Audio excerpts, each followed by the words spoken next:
About to get a wild sneak peek. Wild sneak. I just did the laziest song of all time real quick. Just did this super lazy song. But my Final Cut's tripping right now. So I probably won't even do no video for it. So with that being said, I felt like why not show you a little sneak peek of this why not show you a little sneak peek of this this bird bath joint I'm working on right now. What up, what up, what up, what up, what up? What up, Nugget Mode? What up, NBA? Junk situated. So I can holler at y'all. I'm about to play you a little razzle dazzle. What up, Pat? How you living, man? Keep your head up, bro. Yeah, let's kill them birds. Ronald C. Cooper Jr. Armando, what up? Maria, what up? Armando, what up? Maria, what up? Yeah. Man, fanatic. We got the Cardinals. Hey, what up, what up? What up, John? That's what's up. What up, Jesus? We gotta clean it up. We gotta learn fast, yeah. This is a tune-up game, yeah. This is the bird bath. This is the bird bath, yeah. This is the bird bath. This is the tune-up game, yeah. This is the bird bath. We gotta clean it up. We gotta learn fast, yeah. This is the tune-up game, yeah. This is the bird bath. This is the bird bath, yeah. This is the bird bath. This is the tune-up game, yeah. This is the bird bath. Bird gang. Y'all are about to get mollywop. Bird gang. Cardinals are sweeter than lollipop. Bird gang.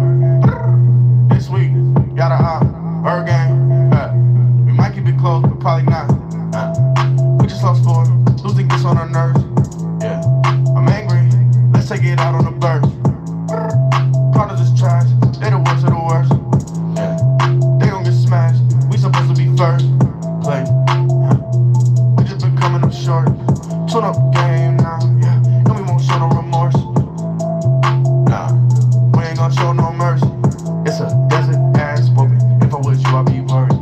We gotta clean it up. We gotta learn fast, yeah. This is the tune-up game, yeah. This is the bird bath. This is the bird bath, yeah. This is the bird bath. This is the tune-up game, yeah. This is the bird bath. We gotta clean it up. We gotta learn fast, yeah. This is the tune-up game, yeah. This is the bird bath. This is the bird bath, yeah. This is the bird bath. This is the tune-up game, yeah. This is the bird bath. Y'all are not getting a second verse. It's too many words and y'all not worth it. Garbage.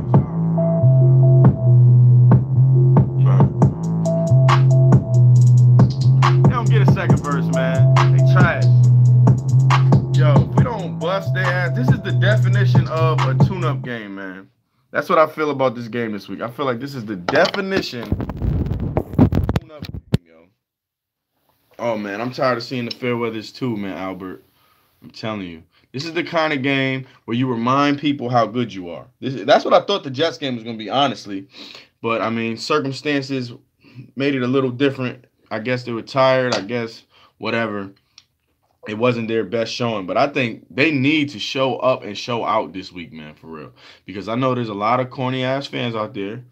I've actually seen fans rooting for us to lose so we could fire Vance Joseph. I think that's fucking crazy talk. Rycam, what up? Paige, what up? Sports fan, what up? Josh, what up? But honestly, I just think that our team is a beast, yo. I'm not saying we're the best team in the league right now at this at this juncture. I don't think we're the best team in the league. But I think we have the pieces in place to become the best team in the league. And I think we're really, really, really, really close, man. And I'm going to tell you why I think we're really close. I think we're close because, what up, Michael Oates? I want to know why you hate Vance King Bronco highlights. I really do, because I want to have that conversation with some more fans, because I really don't get it. In my opinion, I feel like for whatever reason, I don't think people ever really gave him a real chance. Like, I don't think he ever felt the support of the fan base. I don't think the fans were ever really behind him. And if they were, it was a very, very short leash. I mean, the dude started off, he won his first 6 games as a head coach. Came out the gate, won all 4 preseason games. Then he won like 3 regulars. He probably won more than 6 games, honestly. Um, Obviously, preseason doesn't count like that. But for me, I don't see him making the mistakes that everybody is like crying over. I get it. People saying, yo, these guys didn't show up ready to go, but I don't think that's the case. And I'm going to tell you why I don't think that's the case. That's what I wanted to get into for real. I don't think they're not showing up ready to go at all. I really don't. I think that they miss a couple tackles for sure. I think they have a lot of, they're the youngest team. I think they're the youngest team in football.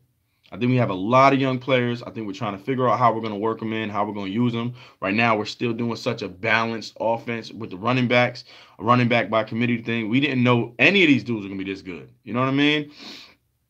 I think that our offensive line issues continue to be a problem. We just lost Ron Leary mid-game yesterday.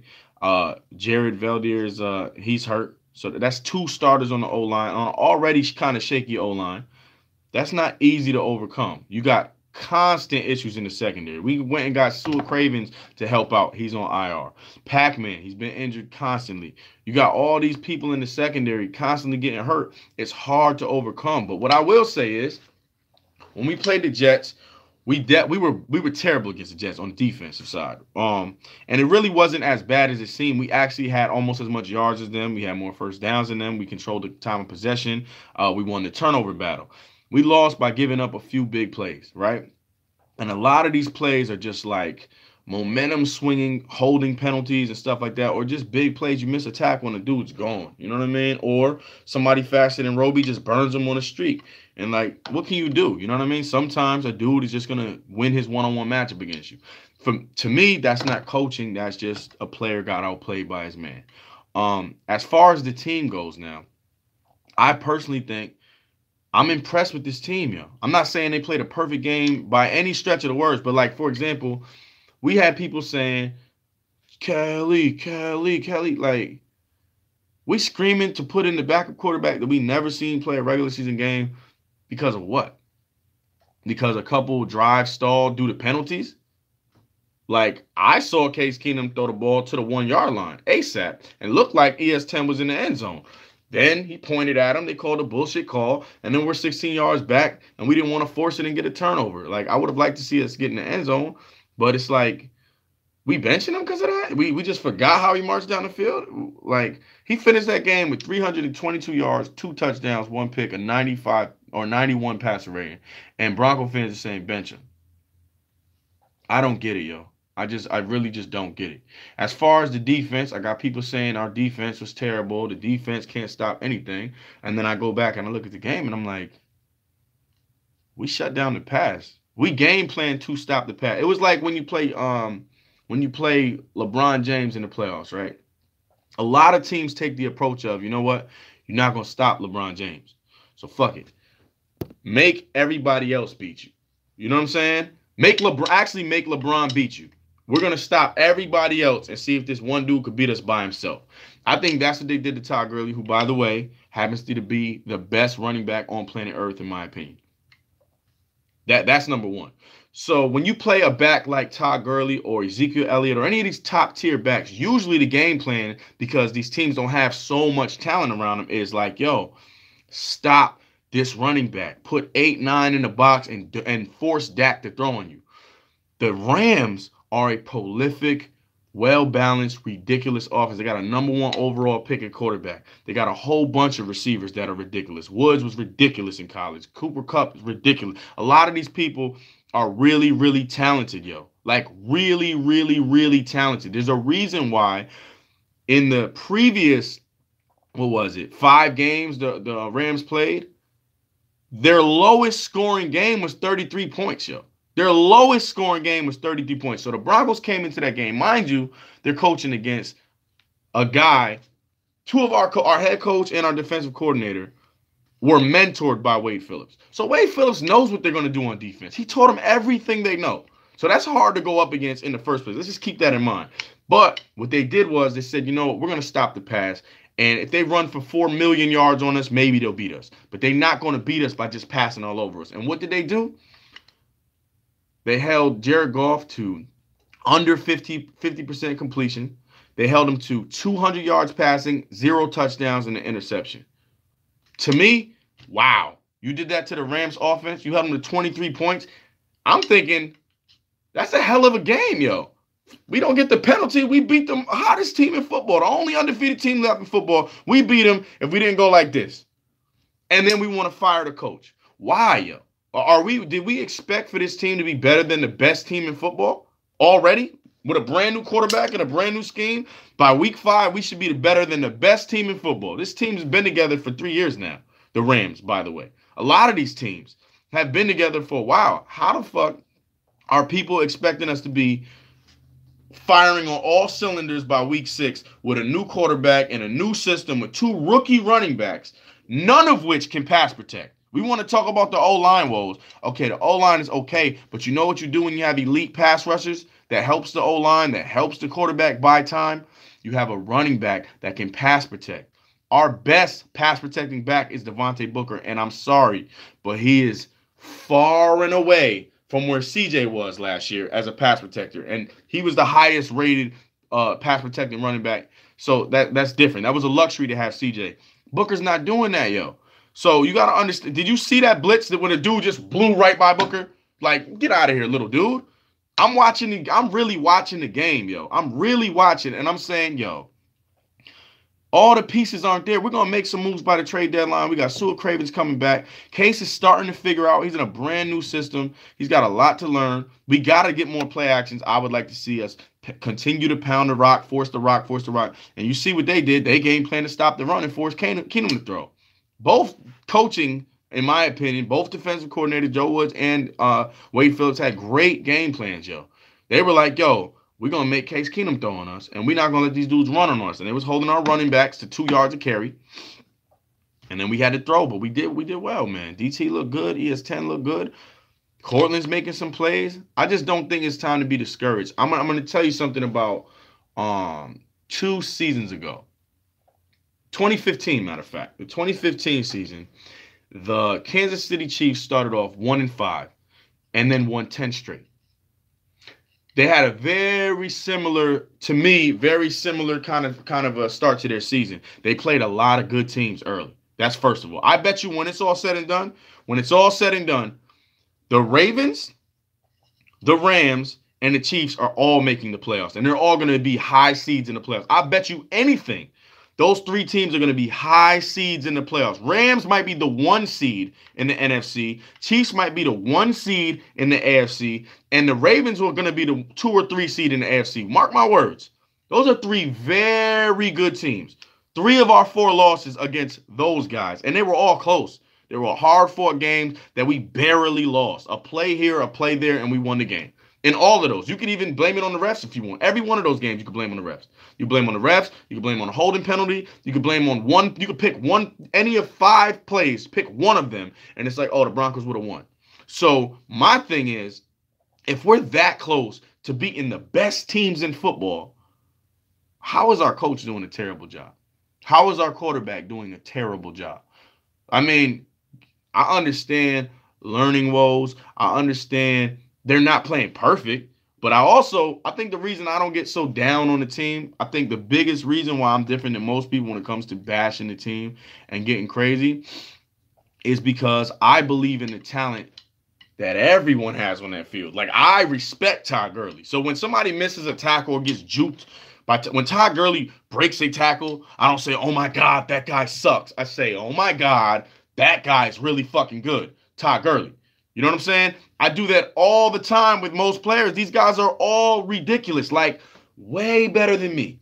Way better than you. And I'm good, yo. Anybody who's ever played with me in fucking Bronco gang flag football weekends, they'll see me throwing 55-yard touchdowns, making strip sacks and shit, looking like fucking a beast in football. I'm telling you, I am light years worse than these dudes, yo. I wasn't nowhere near the best dude on my team in high school football. The best dude on my high school team was a bum at a D2 school. You know what I'm saying? Fucking at a D1 school, he was nobody. The dudes on the D1 school are all the best people in town. They're the best player in your whole fucking town, right? The people who go past that level and make it to the NFL, they're ridiculous, yo. They're all ridiculously ridiculous. I can't stress it enough. They are ridiculously talented, yo. These aren't We can't tackle these dudes, yo. Let's get that through our heads first before we ever say, oh my God, he missed a tackle. Understand, you and me would not have tackled him either. Those are facts. These fucking balls were like, oh my God, he dropped the pass.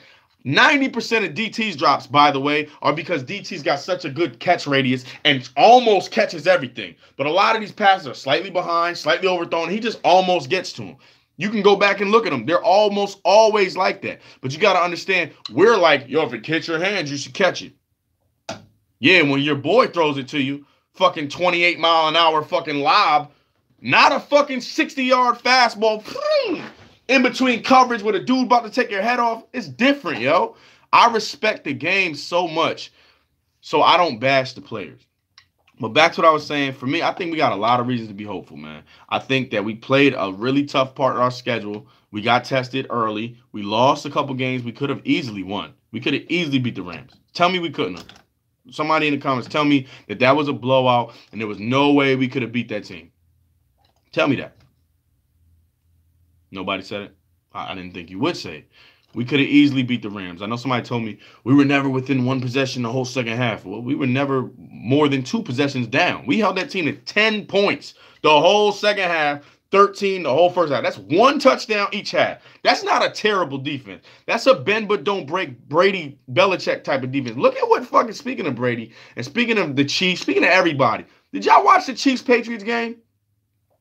43-40. You watch any other? Did you watch the fucking Cardinals that we're about to play when they played the Rams? 34-0. That's a good fucking team over there, yo. Even the Seahawks. People see he wanted sexy Mars bringing up the Seahawks like that's a fucking indictment. The Seahawks very nearly beat the Rams too. None of these fucking teams are trash, yo. Football is week to week. This is not. Nobody's a bum, yo. There ain't no bums in football except for maybe the Raiders, yo. And even them, they're not really bums. I just call them bums because I fucking hate them. The bottom line is the Broncos have been competitive in every single game except the Jets. And like I said, that game is even deceiving a little bit because like I said, when you really break it down, you're like, well, they won the turnover battle. They had more first downs. They had almost as many yards. They were kind of competitive. It just a few plays put the game out of hand really quickly. Big plays will do that to you. But the bottom line is that team didn't come out flat.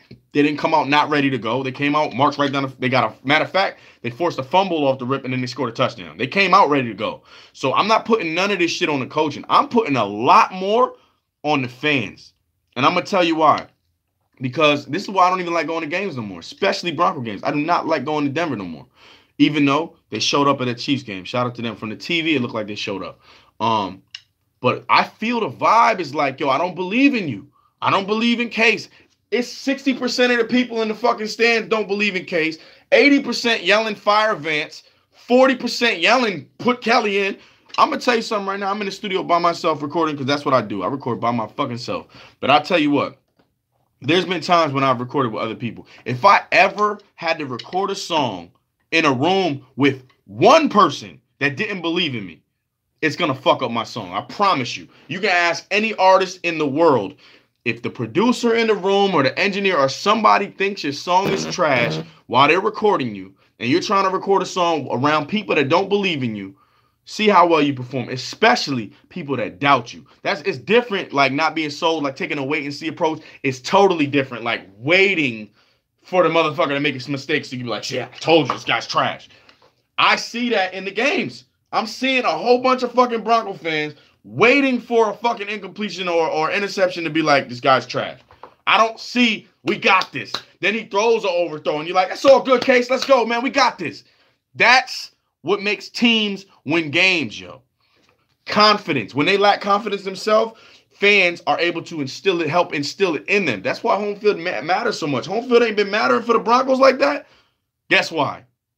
Because we ain't been acting like diehard fans. I got to take some responsibility, even though I take no fucking responsibility because I'm not one of them fans. But I'll take some anyway. I'll say we because it is our fan base and we're all responsible. And that's why I do what I do. And I'm trying to help the Bronco fans understand their role, the role that they play as fans, yo. I was on that live feed that they went on Twitter right after the game during the press conference. You think the fucking players don't see this shit, yo? That shit said, fire Vance. Fire Vance. Vance Joseph trash. Elway, you gotta fucking go. Case Keenum is terrible. Put Cat. It was the whole shit. I'm talking hundreds and hundreds of comments from fans. How the fuck does a fan bash their own team, yo? I got fans arguing with me for believing in my team. I'm like, this is some other shit. It's one thing to have your little doubts and to be a miserable person who believes that it won't turn around. That's just like if your life is going shitty, right? You're having a couple shitty days. You're having a shitty week. If you wake up tomorrow and say, tomorrow's going to be shitty because yesterday was shitty, you're fucked, yo. You're done. You have to wake up and say, tomorrow we will be better. You have to believe that. If you don't come into that shit with that belief, don't even fucking buy a ticket, yo. Why are you going to the game with those reservations, yo? I knew this team was trapped. Well, then no, you should stay your ass home, yo, because we don't need your vibes in there. How about that? So, like I said, I do what I do because I am trying to master my own mind. I see what life does to people, and I see what thoughts can do and how powerful your mind is, yo. And I really believe that if the Bronco fans believe, if we believe, we can win.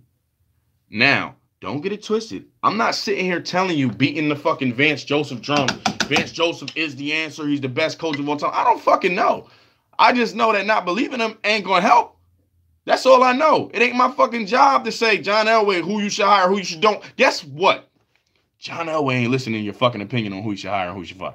He might listen to the overwhelming onslaught of, oh my God, season ticket holders are going to stop buying shit, blase fucking blah, to appease a bottom line. But that ain't no competitive football reason. I want John Elway, the football god, using his eyes, his mind, and his fucking instincts to decide who should be coaching my team. And then I want him to decide when he should make a change and when he should not. And what I'm going to do as a fan, I'm going to support whoever the fuck is out there on game day. You want to talk to me about who I think should start at cornerback, or maybe it'd be dope if we fucking switch Roby to the slot next week in next week's game? We could talk about that on fucking Wednesday, on Tuesday, on all them other days except game day. On game day, if fucking Roby is starting at corner, I'm rooting for Roby to ball out at corner. If Vance Joseph is coaching, I'm rooting for Vance Joseph to fucking coach the greatest game of all time, yo. I'm seeing plays, like, I really watch football. Some of y'all, I don't think half of you even fucking really watch football. And I'm not saying necessarily you on the feed, but I'm just saying to the fan base right now. I'm talking to the fan base. I got people up here talking cash shit on the feed right now, too. Get rid of Vance. I don't believe in Case. I don't give a shit. John don't care neither, yo. You don't have to fucking believe. I believe that dude made it to the NFL. He threw a touchdown in the NFL against an NFL team. Something ain't none of us ain't never did. He just threw up 322 yards and really had 3 touchdowns, because that fucking ES10 shit was a touchdown. I don't give a fuck what anybody says. That's a ridiculous game, yo. And we got people saying bench him in that same game, by the way. So as far as him not holding the team accountable, Michael French, I want to know how you know that. Do you see him not make people run laps? And second of all, I don't even think people understand the hierarchy or how the business of football works, yo. A head coach is like a general manager at a fucking Walmart, yo. It's not the customer service guy. It damn sure ain't the dude at the fucking cashier shit. He's literally the motherfucker in the office telling the dude who does this and this to do this way. Like, position coaches work with players individually. He knows, the position coaches know how they're playing for real during drills. The head coach just kind of manages the fucking position coaches, yo. And really talks to the coordinators who manage the position coaches. It's different, yo. People don't understand how this shit works. So even like I got people saying Vance is calling terrible plays. Vance doesn't call plays. He doesn't draw plays. There's no fucking chalkboard in Vance's house where he's writing fucking circles on the board and saying, we got to run a sweep around. No, that's not his job. What the fuck are y'all talking about?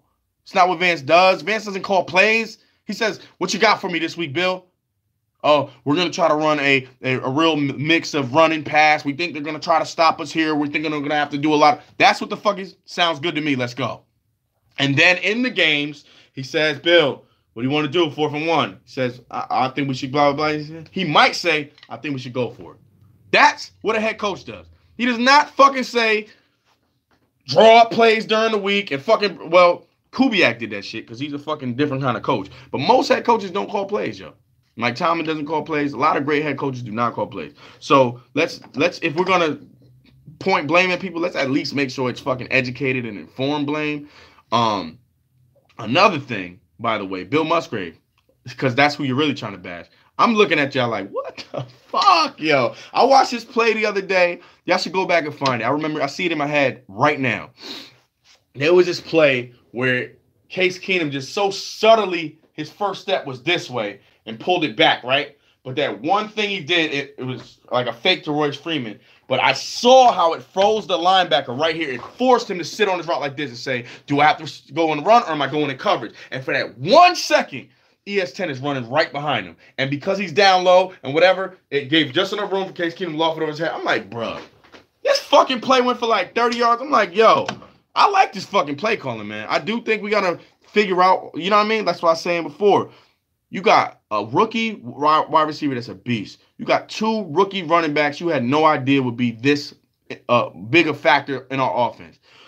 They're emerging players. So you figuring out how to work them into the game even more. You're figuring out what our identity is. I think when it's all said and done, we're going to end up being one of them play action Mike Shanahan type teams that runs the ball, bootleg play action, throw the ball. I think that's what the Broncos are going to end up being, but I don't think they knew that coming into the game. I think they are figuring out who they are, and I think it's on the fans to allow them the levity and the time to do that, yo, and just be supportive. Like, our defense had 5 sacks. We talking they trash? We had an interception and 5 sacks.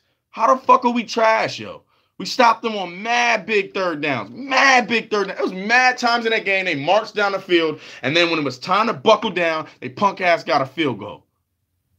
I ain't mad at a team that does that shit, yo. I'm really not. I was impressed with my team, yo. You lose to the best team in the league by 3, you're probably pretty fucking good.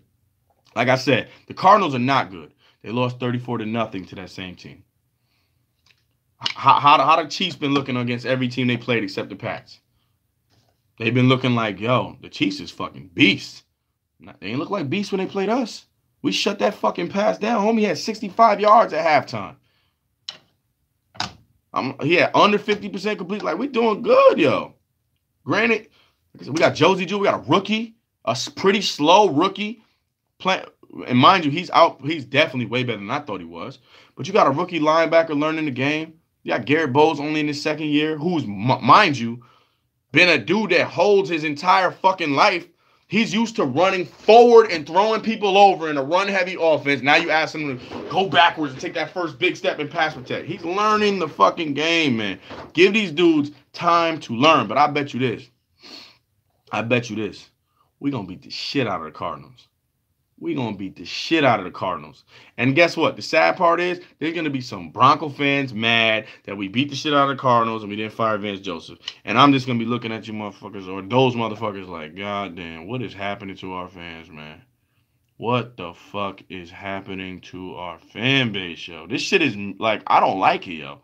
I'm telling you, I like going to away games more because I'm like, I could just be, you know what I'm saying? I'm a representative of what our fans are to these other teams. They think we all live as fuck. They don't know. We go to the game and motherfuckers is yelling at me to sit down at a home game. Like, the fuck? You tell me to sit down? We on defense?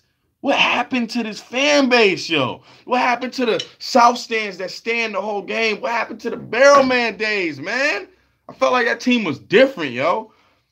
I think it's the transplants, all these new people moving to Colorado because of the weed and shit. I think the Peyton Manning era brought a bunch of people. I think the Tebow era brought a bunch of people. I just want them to get the fuck out. And the Super Bowl. Obviously, Super Bowl 50 definitely brought some fucking bandwagon-ass fans that were like, word, I fuck with y'all. Y'all good. I want the fucking fans that fuck with us when we suck, yo. I want the fans that was riding. I don't remember this miserable fucking vibe back when we missed the playoffs 5 years straight. I don't remember this misery. I mean, I do remember like not being so hopeful and positive because that's why I started making music on the forum because I used to be on the Bronco forums and people used to be like, yo, we'll be lucky to make the playoffs this year or whatever when we drafted Vaughn 2 overall. And I was like, we're making the playoffs this year. And I was kind of disappointed that the fans were kind of acting like they didn't believe in the team. But I just feel like this is a different level, yo. This is like some hateful, I hate the team shit. And I'm just like, you hate a team? I had fans arguing with me the other day that the season is over. It's early October. It's just now mid-October. This was a few days ago. It was still early October. The season's over, bro?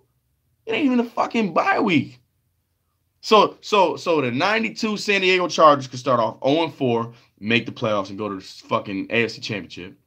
The fucking Chiefs in our same division could start off 1-5, win 10 straight. The Denver Broncos started off 2-3 in 2012 when they had Peyton Manning, won 13 straight. So all these teams can fix their issues, but this one can't. Because last year they didn't. I'll tell you what, last year we had the same fucked up ass vibe, yo. Everybody's like, I don't know what it is. I don't know. I can't put my finger on it. What is it? Something about this year feels the same. It's the fucking fans, yo. It's the fucking fans. It's the people don't believe in you, Von. They don't believe in you, coach. They don't believe in you, quarterback. You think that shit don't matter? You think, DT, I heard ES10. I was at the game, 50-yard line, 45-yard line, 3 rows back. I was at the AFC Championship when DT dropped a couple passes. This is the year we won the Super Bowl, by the way. And he dropped the pass, and ES10, it's in his head, man. At this point, it's just in his head. And I was thinking, you know why it's in his fucking head? I'm reading his comments. Every time he drops a pass, he knows, I'm about to hear about this shit. Our fans are going to be telling me I'm a fucking bum and I don't deserve my contract and all this other fuck shit. You think that shit doesn't weigh on people? Don't say fuck the vibes. The vibes matter, yo. And it ain't even just vibe. It's confidence, yo. It's kinetic energy. It's a real thing. Barrel Man used to talk about it all the time. Google it, yo. There's a reason home field advantage matters in every sport. Every single sport, there's a dramatic difference when we play home. It's not because the refs are home referees. They are not. They are contracted referees for the whole league. They are not from your region 90% of the time. It's because the kinetic energy, people believing in you, helps you to believe in yourself. Like my man just said, having people behind you elevates you, period, yo. Fucks with the vibe. So, the bottom line is this, yo. You should support whoever the fuck is wearing a Clinton, whoever is wearing a Bronco jersey because, or whoever's holding a Bronco clipper, whoever's out there, because that's your team. What you mean, why should you support them? You should support them until they're not the fucking guys. Let Elway decide if they're not doing a good job. And just support, yo. That's what I think being a fan is. But that's just me. You can be a fanalist if you want. You can be one of them fans that likes to analyze and criticize. Be that. I'm a fan, like a fanatic. I just love my team. I just want to give them my enthusiastic support and tell them I love you guys. I love what you do for the community. I love that you sacrifice your body and your fucking brain to entertain me. I love that you're amazing at this game and do it way better than I ever did. I love living vicariously through you and reenacting your touchdowns and pretending I'm you when I play fucking football in the park with my homeboys. That's why I root for my team. And I love the fucking jersey. I love the logo. I love the city. I just love football, and I love my football team. So I root for them for those reasons. You can find your reasons, but hopefully, whatever you do, you don't root against us, yo. Because that shit's whack. At the end of the day, think about this. Would you rather say every year believe the Broncos are going to win the Super Bowl and be disappointed, or never believe they're going to win the Super Bowl, and then when they win, feel kind of like an asshole, like, damn, they won and I didn't even believe in them? I'd rather be the dude that said, I told you so once in my whole life than the dude that's on the other side of that. The dude I was talking to, the dude that I told so. I would never want to be the dude who's a fan of the team and somebody had to tell me you were wrong. Your team was better than you believed. If that's my team, I'm supposed to believe in them first. Just like your family. You're supposed to believe in your family members. If you don't support your family and some strangers do, that's crazy. Support the people you call your family and the people that you fucking say you fuck with, man. That's all I'm saying. But anyway, it's the NFL. It's a game of inches. Shout out to Seb. Shalom blurf. Brown Gang Lunatics. My phone about to die, man. It was good chatting it up with you guys. Hopefully I get this song up. I don't know if I'll be able to do a video to it, but I'll definitely get it on the Bandcamp, if nothing else. If you haven't heard Real Fans yet, go check that out, man. That came from the heart. That's just something I had to get off my chest. Kind of like this rant right here. But I love y'all, man. I really do. I love Bronco fans, and I just want us to go back to being the dopest fans in the world, man. And I know we still have like our ceiling of fans. Our best fans are the best fans, but we just need more of them, and they need to be louder than the negativity, man. The positivity got to be louder than the negativity, man. Seriously. Shout out to y'all, man. Keep repping. Go Broncos. Oh, and next week I'm going to Germany. That's why I'm rocking this. Hey, can't wait. It's gonna be lit. So trash. I don't even know how to.